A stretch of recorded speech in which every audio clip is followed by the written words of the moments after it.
episode. It's the Potato Revolution podcast. It is, and it's the final episode for the year. It's the final one. It's episode 36, and it's been a fantastic year, and it will probably keep being a fantastic hour or so. Optimism. Welcome to optimism.com. Oh, look, whatever. It's going to be good. Yeah, so we got Ryan Walker. He's coming up. He's going to be in here talking to us about his comedy. He did a comedy festival show this year.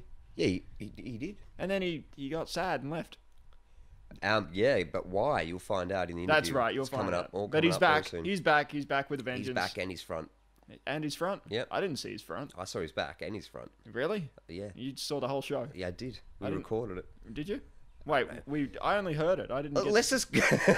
I'm running away from this. Oh, fine. Okay. Before we go to the interview, just have a listen to this. This will be the last time you ever hear this, I promise. We'll record a better one next time. It's beautiful. It's not. It's terrible. It's... I don't like it. All right. Anyway, it's going on. Deal with it. And Ryan Walker coming up next. It's going to be good. How are you listening to this? Are you on iTunes? Did you know that through iTunes you can review podcasts and rate individual episodes? Tell us what you think and take a moment to throw us some stars. Pretend you're a ninja. And if you're feeling particularly verbose, write a review. Go on, let us know that you're listening. Maybe you're streaming this from potatorevolution.com. You can find all the latest episodes there. And the links. What, the big cat? Nah, web links. You can click on to find out all about the comedians, bands, artists we feature on the show. That's pretty sweet. No, no. Is that all? Well, we're on Facebook too. What? We totally are. Oh, since when? Look, guys, like the page at www.facebook.com/Potato Revolution to stay on top of all the latest episodes, gigs, reviews, and more.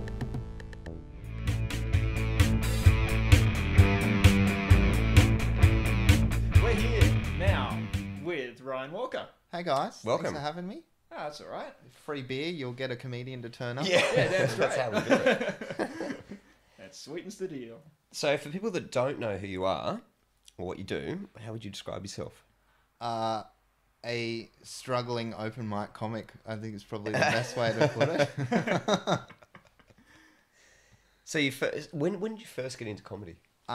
6 years ago. Yeah. I did a course. I'm from Byron Bay originally. Right. I did a course up there with a comic called Mandy Nolan. Okay. And it was like a 6-week course, a couple of hours a week. For comedy? Yeah. No, did they have comedy nights in Byron Bay? Oh, well, she ran like monthly stuff. She'd bring big names up for like one night only kind of shows, but then she also had her class, and at the end of each semester she'd have a virgin sacrifice. Okay. And it was just all new comics. Yeah. Oh, now I get it. It wasn't an actual... No. Yeah. I was about to go into Alex Jones territory. The Bilderberg group with the virgin sacrifice.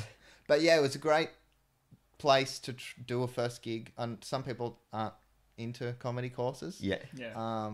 But it was a good start because you at least had 5 minutes that kind of worked or would make everyone in the class laugh enough to go, okay, well, I'm not wasting my time. Yeah. And then you get to do your first gig in front of 250 people. That's as opposed sweet. to Fuck yeah. doing it at MIB by the seat of your pants. Yeah. In front of 25 comedians and a bartender. Yeah. 25 very judgmental comedians. Better not be funnier than me. So it was a 6-week course, and then from there, like, what was the step from there? From there, I did maybe 7 or 8 gigs in the next 8 months. Yeah. There was only a monthly gig and you couldn't always get on. So She's done the course for like 12 years or something. So there's quite a few. There's generally like 1 or 2 students from the 10 in each class that'll continue on with it. Yeah. And then I started doing some open mic stuff up in Brisbane. Yeah. But it was a 2-hour drive each way for a 5-minute spot. So. Oh yeah, you gotta wait. Was that the draw? Was that the draw card to go to Brisbane though? Like to get that 5-minute spot, or was it? Well, just it was just stage time. It was right. Okay. Anywhere you could get stage time, but it's doing 1 gig a month is so much harder than 1 gig a week because you've got too long in between the gigs to think about what went right or wrong. Yeah. And then so I did stuff in Brisbane for a while, and I thought about moving to Brisbane, and then just went, I'll bite the bullet and move down here. Yeah, and I've got sweet. high school friends down here, so sort of couch surf with them until I found my feet and started doing stuff down here. I'm gonna totally rewind. So before the comedy class, like So you grew up in Byron Bay? Yeah. Yeah. Was there like a comedy kind of vibe growing up as a child? Have you been to Byron Bay? It's hilarious. Yeah. It is. For all the wrong reasons. Yes. No, not at all, really. I was sort of bullied in high school, and that was where I got my sense of humour, I think. That was a nice way to diffuse the situation. Yeah. Was there comedy growing up, like TV or certain things that you... Like, did you grow up sort of watching specials? I remember watching the Comedy Channel when I was like 12 or something. Yeah. And seeing stand-up kind of for the first time. I remember all my mates had seen Eddie Murphy Raw and Delirious, and I didn't know what they were talking about. Yeah. Right. But it was always I just like making people laugh. Yeah. So it's a more organic sort of thing than I'm learning from other people. Yeah, and then the push into it was more, I'd finished my chef's apprenticeship, and I fucking hate hospitality, and I wanted an out. Yeah. And 6 years on, I'm still in hospitality. So. Yeah, you've done well with the hospitality thing. I was there for like 3 months, and I just said, no, I'm not good at taking orders. Yeah, I wish I did any other trade apart from the one I did. Yeah. Just if only for the 3 times bill of your wages that you get. Yeah. The thing is, though, with the hospitality thing, you can go anywhere and get that job done. That's the beauty of it. When I did it originally, it was I wanted to travel, and I had this whole budget. I'll save money. Even though when you're an apprentice, you're only on like $7 an hour. Yeah, yeah. And instead, from working hospitality, you realise you spend all your weekly wage escaping the fact that you're in hospitality. I totally drinking and smoking yourself into oblivion. Yeah. So. Yeah. I think it's like that with any trade though. Like I remember when I did my mechanics apprenticeship in this shitty country town I grew up in. It was like all right, so I get paid whatever, like 5 cents an hour. To do what? Oh, okay, to clean trucks and be abused by the older people who think it's fun to make fun of the apprentice. That's all part of the experience. Yeah, well, if I had $1 for every time I got locked in the cool room, oh my I would God. have like $6. Not that you were counting. No, well, I didn't mind because you get locked in the cool room, you just sit down and eat. Can't do anything. Yeah. You don't get a meal break, but you can graze. Yeah. Just eat a potato. It's fine. Yeah. Oh no, tiramisu, just a fist of tiramisu. So when you eventually went from Brisbane back to Melbourne, where were the first rooms that you were playing at? Like were you doing in Melbourne? Yeah. I started by going to the Comics Lounge. Yep. And I did the workshop there for a while, and the same thing. I was very intermittent at the start before I got around and see what rooms were there and what rooms would allow me to be there, sort of thing. And yeah, just sort of went from there. Yeah, so like you came to Melbourne. What else have you done that's comedy related? You were doing a podcast. I was doing a podcast with Sean Bedlam called Piss and Vinegar. Yeah. That's right. Yeah. How was that? How'd that go? It was a really good experience. It didn't get the traction I think that we were not expecting it, but we thought it might have got better than the downloads it was getting. Yeah. But it showed because it was unscripted. The whole we might have gone, I want to talk about this, but we didn't even have any punchlines or anything. It was just I'll bring up this and we'll just back and forth and hopefully, the chemistry will carry it across. Yeah.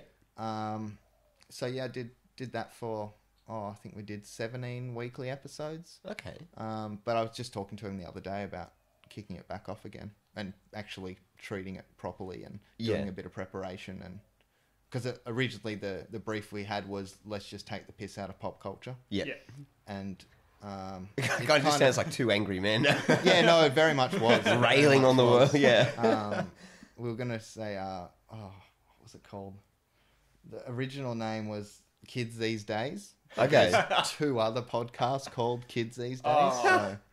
So, then I just Googled, I had one of those idiom things up, and I was just like, kids, all right, what idioms contain the word kids and all this sort of, and then Piss and Vinegar came up, and it means to do something with youthful vigor. And I was like, oh, okay. That's, right, okay.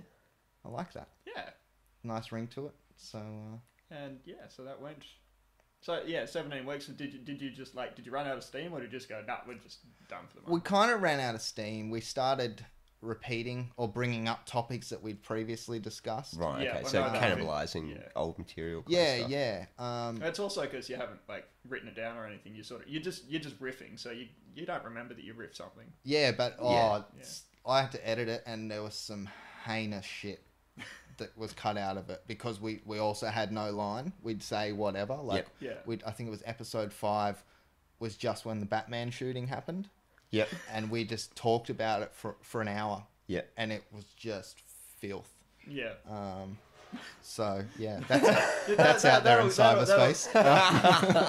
That'll come out in some sort of special to haunt you Well, for 20 years or so. Yeah, hopefully when you become a guest on Channel 10's one of those panel shows with comedians, 2 days later you don't get a write-up in The Age going, Melbourne comedian who has been quoted as saying, blah, blah, blah, blah. So let's take it back again. We're going to go back. We're jumping all over. So it's Back to the Future. We're not linear. It's fine.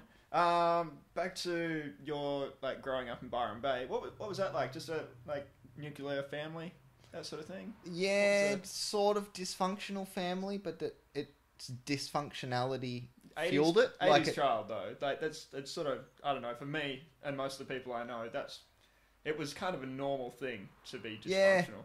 Yeah, looking back, I enjoyed it, and I'm glad that I grew up where I did. For sure. But at the time, there were some rough patches. Yep. But also, like, my dad was on disability pension from 30. Oh, Jesus, yeah. My mum was his carer, so we were always a really low-income house. And, for sure, sort of growing up poor and bullied and stuff. Yeah. Family, like, How did I not end up doing comedy, really? siblings? One older sibling, sister. Oh, okay, cool. So you're the baby. I am the baby. Yeah, you can tell. That's just my baby face. Yeah, that's it. You've been an arsehole. I'm not being an asshole. I'm the baby in the family. In my family. Isn't there that thing, though, that most entertainers, or air quotes, entertainers, are the youngest in the family? Yeah, It's generally. like a thing of, like, I just think psychologically you're trying to impress the Yeah, family. you gotta fight back. You spend your whole life reaching up above the table going, pay attention to me! And eventually someone gives you a microphone. Yeah. Yeah. Or you learn how to construct a dick joke. Yes. So you did a festival show. I did in 2012. How did that go?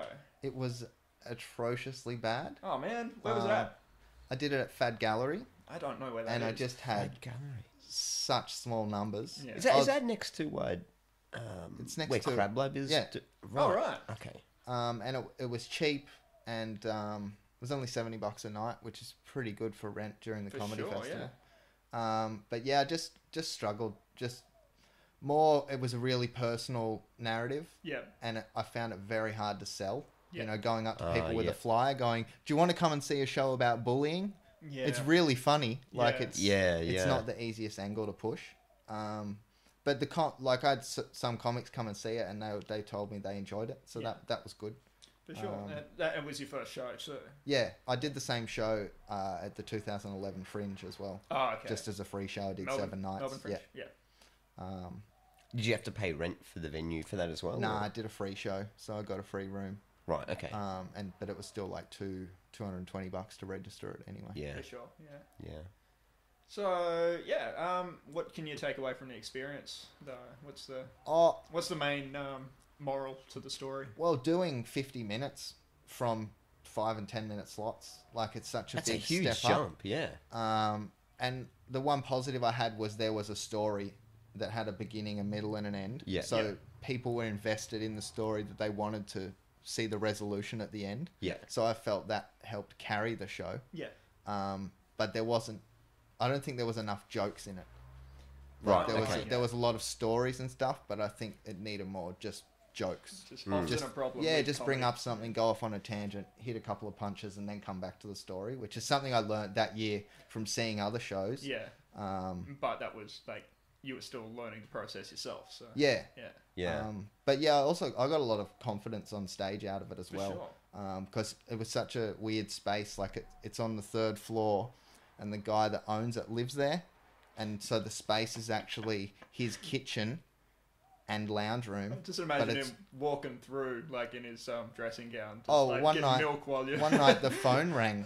Oh, And God. it just kept ringing, and I asked him after the show, I'm like, hey, is there any way we can take that phone off the hook? He's like, no, that's my phone. I'm like, oh, Well, why didn't you okay, so answer we'll it? just Move put up it to with the ringing phone then. But yeah, it was such a small room and small numbers, I just stopped using a mic and just did it Yeah. just For sure. without a mic. And, Yeah. and it kind of worked because it was such a personal story. With Was it like a 15-seater sort of thing? No, it was about 30? probably a 50-seater, Oh, really? I'd say, if you cram it in. But there was kind of 2 semicircles of couches Yeah. and then folding chairs in the front. Oh, Yep. right. So I'd just put all the folding chairs away at the start and just have the 2 get it on the semicircles of couch. the Yeah, right. couches. One of the things I was going to chat to you about, man, is I remember one of the earliest times we would have met, maybe the second or third time. I remember you were emceeing at MIB, Right, yeah. and I remember there was this asshole of a dude in the Oh, front. yeah, the guy that was on acid.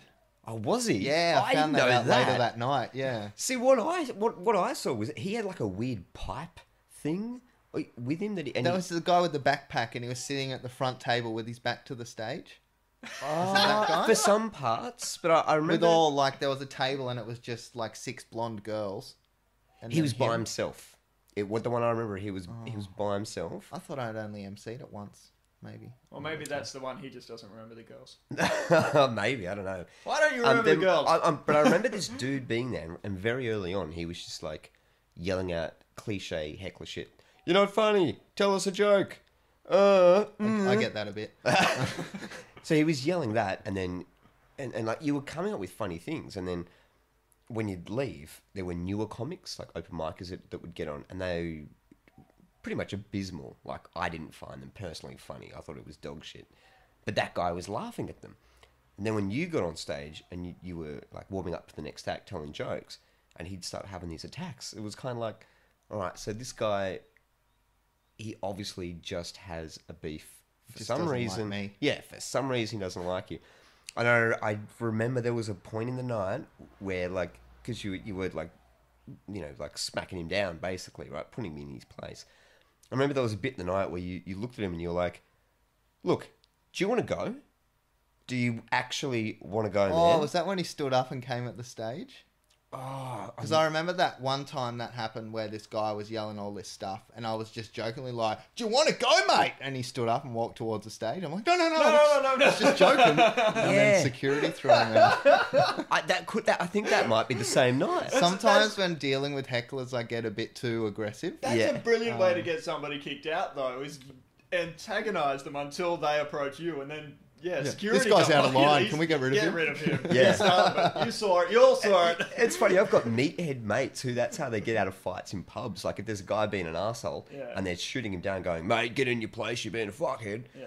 And they're like, the guy keeps being a fuckwit or harassing a girlfriend or something like that. Yeah, that's the plan. What you do is you entice them to fire you, make sure they throw the first punch and there's a camera that's filming it.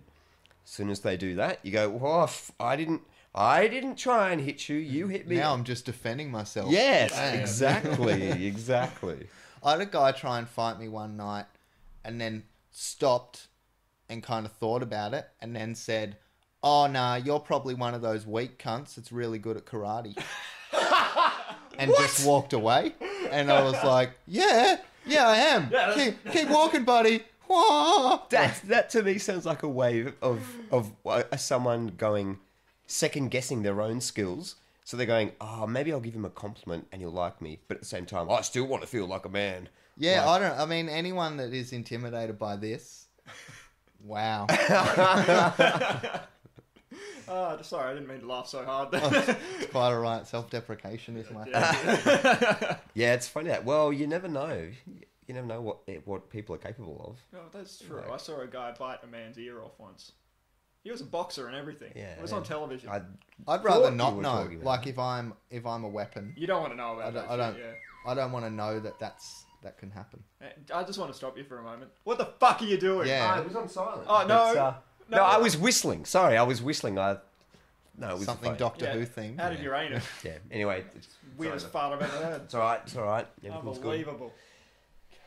Hey, come on, it's I'm trying to be professional. professional here. It is professional. So, do you have any like favorite heckler moments, like other than those what we've spoken about already? Like, maybe not a confrontation getting to that level, but at least something a heckler might have said, or I remember getting heckled at the Comics Lounge one night, and before I had a chance to go them, someone in the crowd heckled them. that's fucking cool. It was quite a cool experience. Yeah. Yeah, someone's on my side. Yes. But I don't like heckle lines. That, you know, those ones everyone, I don't come down to your work and knock the sailor's cocks out of your mouth. Yeah. I just don't. I think, you know, if you can write your own jokes, you can Yeah, write be your own creative. heckle Yeah, for lines. sure. One of the best ones I had was on that night was the person started to heckle the heckler, and I went, no, it's cool, don't worry about it. I didn't get much attention as a kid either, and I got a full round of applause, and then from then on, there was no more trouble. Yeah. But that was like, I thought of that just before I went on, because there was a bit of heckling going on all night, and I'm like, fuck, what am I going to say if they say something? Yeah. And then that came into my head. I'm like, okay, yeah, we'll sit on You're that. prepared. Yeah. Ever had a moment where you've gone to respond and like your words haven't worked, and you just go, oh shit. Yeah, Has that ever happened? I Like, try and glaze over it now. Yeah. Like, from doing it a bit longer now, I realise the kind of person that heckles. Like sometimes you can just tear them apart. Yeah. And you can get a little bit too, like, I know what kind of person you are. You're the fucking person that works in a call center, and you're upset that your life didn't turn out the way you planned, and now you come here to rain on my fucking parade. And then just, well, hang on, no, sorry, that got a bit too personal, dude. Yeah. Just shut up. It's funny. Do you feel the pressure when you're dealing with a heckler to heckle them, not only accomplish heckling them back and shutting them up, but also making it funny for the audience? Do you feel any pressure? Like, I can shut this cunt down, but I need to keep the audience on my side, so I need to have both of those. Yeah, things? it's a challenge. I mean, when someone heckles, most of the audience are like, "Shut up, dickhead!" In their They're with head you, anyway. Yeah, for sure. If they're enjoying what you're doing, if you're bombing, then they're like, "Yeah, fucking about time someone yelled something." Okay, out." yeah. But yeah, it's that balance of, you know, you don't want to be too aggressive and lose the people that are with you to destroy the one that's not. Yeah. But yeah, I don't know. I just sort of, sometimes it's just easier to ignore it. Yeah, for sure. And sometimes you're in your own little world that you're only hearing the amplification of your own voice, and someone will say something. And if someone says something and no one laughs, and like they don't acknowledge it, then I don't think there's any reason for you to. For sure. And just move on. Yeah. Did you have aspirations, I guess, like getting into comedy, obviously knowing that all these open mic situations would happen, but did you have like a certain goal, like, I want to get into like film skits on TV, or I want to get into movies? My only goal was to do a solo show. Yeah. And now Now you've done it. need to sit down and write some more goals. I don't want to be on commercial radio. I don't really want to be on TV. I just want to do stand up. Yep. But I mean, that's so hard to make happen. Make it, you know what I mean? career. But Especially like, in Australia. like a lot of comics, like this generation, it was Bill Hicks that got me into it. Yep. So Yeah. there's a lot of that, I don't know, integrity, for lack of a better word, Yeah, that came with it, that I think is true. But these days it just seems like you're not an artist, you're a product. And the powers look at you and go, well, how much money can I make off that dude? It's not... It doesn't seem to be entirely talent based anymore. No. But yeah, I'm happy. Like, I've just had 8 months off, so I'm happy to just come back and just do the shitty rooms and do it for my own enjoyment. And if something comes from it, something comes from it. If not, fuck yeah, man. Well, that's I'm the enjoying difference. doing it. You know? Absolutely. That's the difference between an artist and a fucking, Well, I businessman. think when Well, you it start, dep- it though, depends like what you want comedy, from it as comedy well. doesn't owe anyone anything. No. Like, I've been through patches where, you get bitter and jealous of other people getting opportunities, and you're like, oh, fuck, I'm better than that guy. But then you're like, who gives a shit? Like, really, in the scheme of things, it doesn't. You look at people like Patton Oswalt, and like, I'm not comparing myself to him, but like those like Marin and all those alternative comics that had to work for 20, even Louis A had to long work for time, ages Absolutely. before they got their moment to break through. And I just feel like everyone starting out in comedy, anyone that's been doing it for 5 years or something, expects, oh well, that's it, man. Where's my DVD contract? Where's you know, it should make it happen. And it's like, it takes so much, like, Doesn't at work least like 10 years, Yeah. you know. Yeah, well, I remember Evan McHugh was telling me a story about Doug Stanhope when he interviewed him. And they had a bit of an interview, and Doug goes, "Oh, what do you do?" And he's like, "Oh, I'm a stand-up comic." And Doug goes, "Oh, how long have you been into it for?" He's like, "Oh, a couple of months." And Doug goes, "Cool. Prepare to suck a dick for 10 years." And then just left.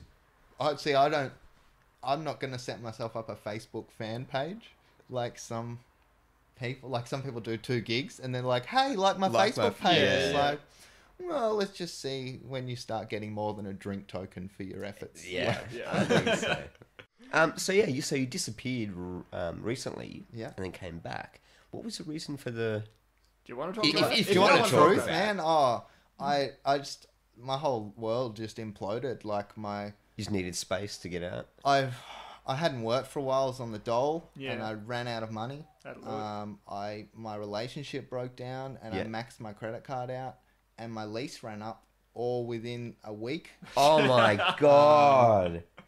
And yeah, I kind of walked away from Melbourne, never planning on returning. Yeah, I would and have really thrown myself in the thinking river. about stopping comedy altogether. And but the 8 months away from it, I did a few gigs when I first got up there around Byron, Yeah. sort of monthly stuff. Yeah, But then I got a job working nights, so I was kind of always thinking about comedy and writing down notes, but not actually sitting there writing bits. yeah. And it just gave me a lot of time to think about it and get a bit more perspective on it. And Yeah. it's easy to get caught up in the in-joke bullshit in a scene. Yeah. Because you're out most nights hanging out with other comics. You stop. Like, I didn't have a life outside of comedy, and I think Yeah. that was one of the biggest mistakes I had. Yeah. So you've surrounded yourself with the bullshit that is like, you know, they've all got their own lives and stuff doing what they're doing, but when everyone's together, there's a certain culture that builds up. Yeah, but you lose, well, to quote Sean Bedlam, you lose touch with the common man. Yeah. You Yeah. forget, like, I went away and I just sat around and I watched TV.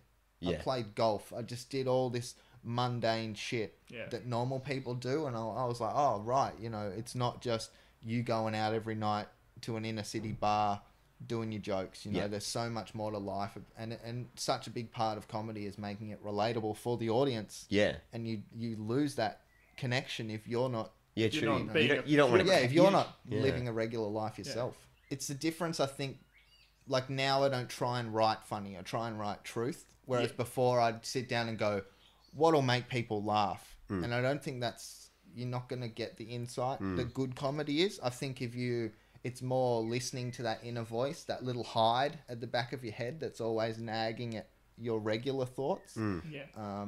And nailing that, because that's you. That's, you know. You are a comedian by choice. That means you've got an innate ability to be funny. You don't need to try and write funny because you can just write. Yeah. And something will turn I up. wish I could get up and improv stuff, because Yeah. I find I'm most funny when I'm just hanging around shooting the shit. Yeah. And Yeah. and some of my best jokes have come from I've just brought up a topic that I read something about, and I'm not trying a bit, but it's because of how long I've been doing it. It sort of comes out naturally Comes out like like that, a as bit, like, yeah. you know, set up, punchline, act out. Yeah, Yeah. for sure. And I go, fuck, hang on, I better write that down. That's actually funny.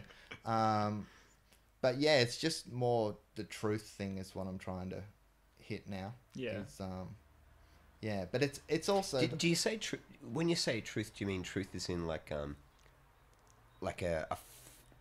it's funny to you, but it's truthful because it comes from your perspective, or do you mean like because you know how Bill Hicks was like, and Doug Stanhope, people who were kind of like, here's the truth in this, and people not laugh. so much from a political way, but just trying to, what do I actually think about this thing, rather than what kind of funny angle could I have on this? Yeah, okay, I'm with you. As opposed to taking, because that core emotion is what most people, you know, a lot of comedy is what people think anyway. And then it's funny because he's saying it. And I've thought that before. And I have myself where I see really good comics say something and I go, oh, fuck, I've had that thought. Yeah, you for know? sure. So it's about conveying your world as best you can to the Yeah. audience, and them stepping into it and stepping outside of themselves, more importantly, and accepting how you see the world, because it's how you filter the world that's the funny bit. Yeah, and that's what gets them coming back, I guess. Yeah, yeah. So they can put a face to the thought, so to speak. So going forward, where do you think? I don't know. Let's just say like a year from now. Do you reckon you're still going to be in Melbourne, or I'd say so. I've kind of... do you want to go like to Edinburgh or the America? Because you know Nick Cody's he's off in America. Yeah. He's doing well. I'm not a massive... I've never been overseas. Like, Yeah. I went on a cruise when I was a little kid, and that's it. And I've never really... Done Yeah. more Like, than when me. I... Yeah, I've been to the beach. When I was That's a my chef, I was experience. like, oh, well, this will be a great way to get to Europe and stuff. But then I was like, I don't really want to go. Like, I Yeah. know with my mouth, when I get drunk, I'll end up in a bin. On the street shouting. Yeah, just in Prague. Anyone seen Ryan? No, don't know where he is. Yeah. So, yeah, I'm just...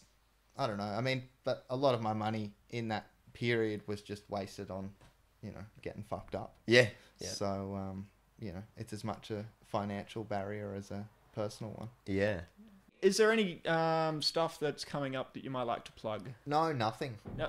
I don't. I'm at the Exford on Thursday. That's all I've got booked. All right, cool. I'm sort of I only just got back a week ago, so I'm Yeah. more just Yeah, it's focused been on pretty soon. Yeah. getting a house. Well, I got a house moved in today, and Yeah. I need to find a job, and then I'll worry about comedy after that. For sure. Yeah, sweet. Yeah. So yeah. For people who are listening that want to like follow you, are you adverse to them adding you on Facebook, or is there like a follow You can add thing? me or- on Facebook. I'm Yeah. on Twitter. You go to Twitter? At Just Ryan Walker. Cool. Sweet. We'll do the relevant links on Yeah. the page. So. And yeah, I don't have a Facebook fan page, so just, you can be my real friend. Yeah, exactly. Oh, isn't that nice? Come on, guys. Be Ryan's real friend. I'm gonna create a fan page just to spite you. And add him on your fan page. Yeah. Ryan Walker is a sick, funny cunt. Well, thanks, Ryan, for coming in. It's been Thanks awesome. for having me, guys, and thanks for the free beer. That's Hey, all that's right. all right. That's all right.